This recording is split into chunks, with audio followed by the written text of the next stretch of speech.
Västernorrland is situated in the center part of Sweden, belongs to the north of Sweden. We have about 242,000 people living here. We have rich resources. We are a big forest land. The main industries are based on the forest.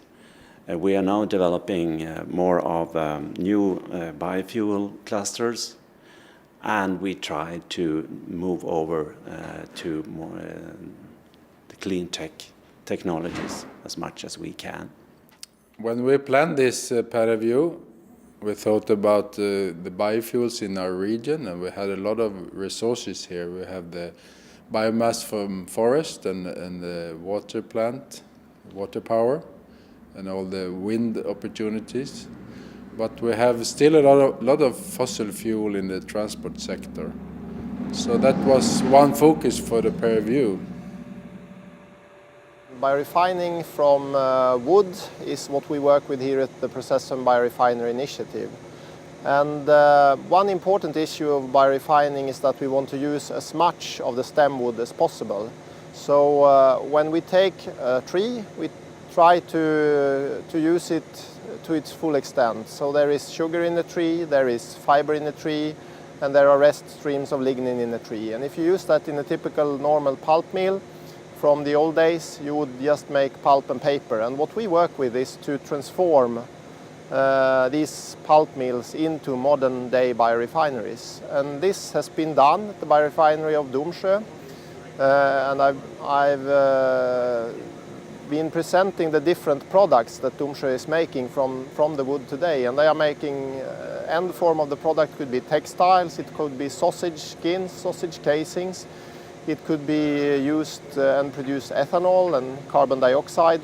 So the site that I'm standing on now is actually one of the 3 biggest biorefineries in the world, and an important challenge for us when we do this work is of course to scale up and develop new technologies and take care of even more of the wood.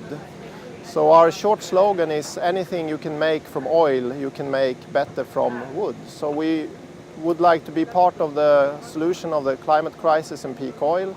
And to do that we perform collaborative research with our member companies here at the site.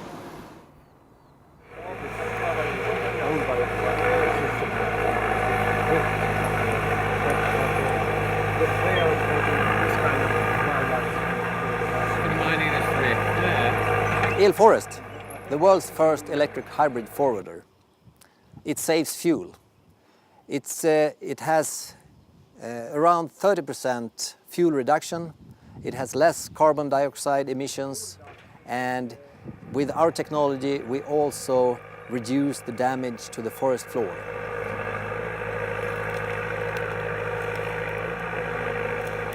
If you're interested in having machines that are saving fuel, we can also provide the electric hybrid driveline that we have.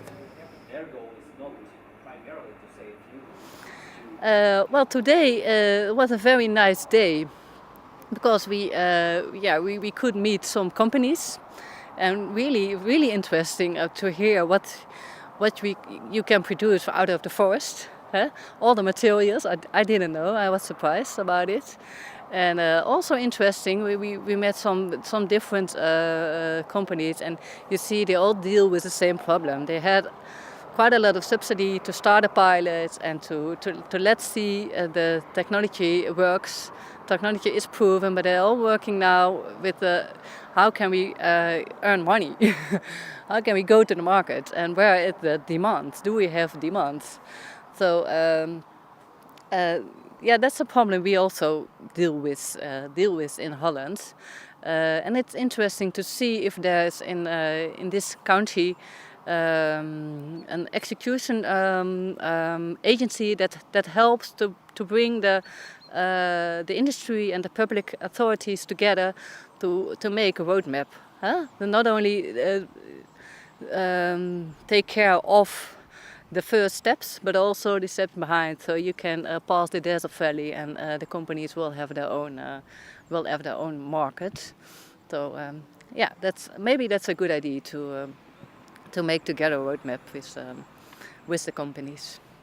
And in this process, we see that the region is sort of lacking kind of a broader vision of like a broader strategy. And we believe that if the regional and local stakeholders, the governments, are more working together as one entity, more as one union, there will be more stronger leadership, and there can be more like some kind of regional development program. What also was very interesting yesterday was the meeting with the Public Transport Authority. They're dealing with a new procurement with high ambitions. They got two ambitions. One ambition is to double the number of passengers, and the other ambition is a green ambition, to have cleaner buses. I support high ambitions. I think it's always good to have high ambitions. There's a short time, and there's also a new procurement. So they were really looking what will be the best way to do it. The county council and the municipalities, they are very looking much in what can there will be in this transition and in reducing this last part of fossil fuels they have over here, because about 84% of the energy they are using here is already renewable. So that's also very unique for this kind of region, at least compared to the rest of Europe. The first impression that I got from Västernorrland was actually to do with the scenery and the big forestry industry that you have. You hear about it very often before you come to Sweden, but until you experience it, you can't really comprehend how much forestry is a part of everything. And I think there's a big challenge, big opportunity, but also a big challenge, and I'm a bit worried to make a combination between the market opportunities, bio-based, the fossil to bio-based transition of the chemical industry, for example, and how the forestry industry, not in a good shape at the moment, can make profit out of that transition by making combination and links to, for example, the chemical industry market. Secondly, during the peer review, I've been able to experience how open the people are in the region in order to speak about, their ambitions, their high goals for energy, but also the challenges that they may encounter in order to find financing. So through the various discussions during the week, we've been able to really get a good picture of the region, and I think that's the most important part of the peer review process. So hopefully we'll be able to come up with some good recommendations that'll help you in completing these goals. Business. And it's very nice to see how the big companies, the universities, but also the local and regional government is trying to work to each other.